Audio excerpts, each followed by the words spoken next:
হ্যাঁ ভাইরা আমার, আমি আজিজা রহমান গিয়েছি। আমার মার্কা হলে ঢেকি মার্কা। আপনাদের দোয়া চাই। নেই কোনো শোডাউন, নেই কর্মী সমর্থক বা দামি গাড়িবহর।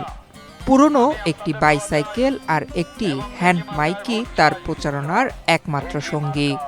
এক হাতে বাইসাইকেলের হ্যান্ডেল, অন্য হাতে হ্যান্ড মাইকের রিসিভার নিয়ে তিনি প্রতিদিন গ্রামগঞ্জ হাটবাজার ঘুরে ভোটারদের কাছে ঢেকি প্রতীকে ভোট চাইছেন।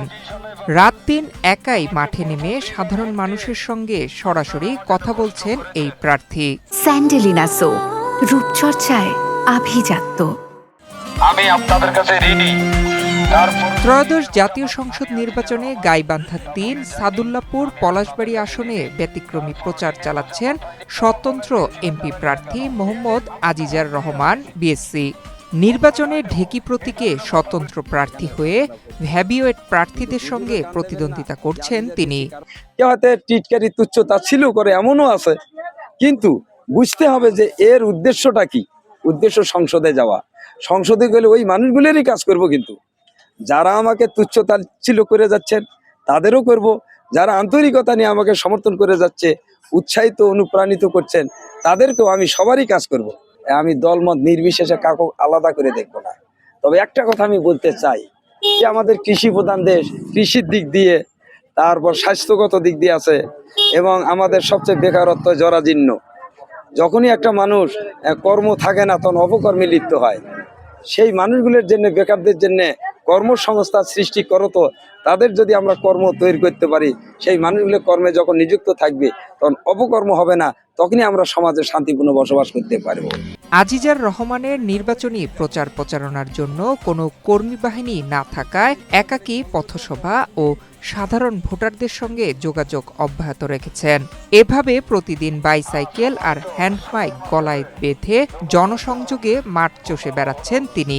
উনি একাই প্রচার করতেছে, ওনার কোনো পয়সাপাতি নাই যে মানুষ দিয়ে। হ্যাঁ, আমার মনে হয় এরকম যোগ্য মানুষকে দেওয়া উচিত। আমার বিয়েছি তো মানুষ হিসেবে ভালো, তার নামে আমরা কোনোদিন হলে খারাপ কিছু শুনিনি। এখন জনগণ যাকে ভোট দেবে সেই হবে, যে এটাই হলো বড় কথা। জনগণ চাইলে সে হবে, আর যদি না চায় সে উঠতে পারবে না, এটাই হলো হিসাব। উনি বারবার ভোটে দাঁড়ায় একটাই কারণ, সেটা হলো কি যে উনি নির্বাচিত হলে ওনার মতামতটা আমি বলতে পারবো না, তবে উনি এই এলাকার কিছু হয়তো কাজ করতো সরকারিভাবে বেসরকারিভাবে। এবং উনি তো বাইসাইকেল নিয়ে চালায়, উনি তো মাইক্রো কার লক্ষ কোটি টাকা খরচ করার মতো নাই।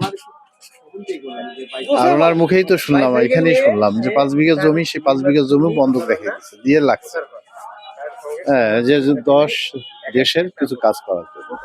আজিজার রহমান গাইবান্ধার সাদুল্লাপুর উপজেলার ভাতগ্রাম ইউনিয়নের খোদাবক্স গ্রামের বাসিন্দা। পেশায় তিনি স্থানীয় দড়ি জামালপুর রোকেয়া সামাদ বালিকা উচ্চ বিদ্যালয়ের সহকারী শিক্ষক। এর আগেও তিনি একাধিকবার বিভিন্ন নির্বাচনে অংশ নিলেও কখনো বিজয়ী হতে পারেননি। গাইবান্ধা ৩ আসনে বিএনপি ও জামায়াত সহ মোট ১০ জন প্রার্থী অংশগ্রহণ করেছেন। এই আসনে ১৪৬ ভোট কেন্দ্রে ৯৫৮ কক্ষে মোট ৫,০১,৯৪৯ ভোটার তাদের ভোটাধিকার প্রয়োগ করবেন। এর মধ্যে পুরুষ ২,৪৫,৯৫১, নারী ২,৫৫,৯৮৯ ও তৃতীয় লিঙ্গের ভোটার রয়েছে ৯ জন। ঢেকি মার্কা। হ্যাঁ। নয়ন বিশ্বাস, বাংলাদেশ প্রতিদিন।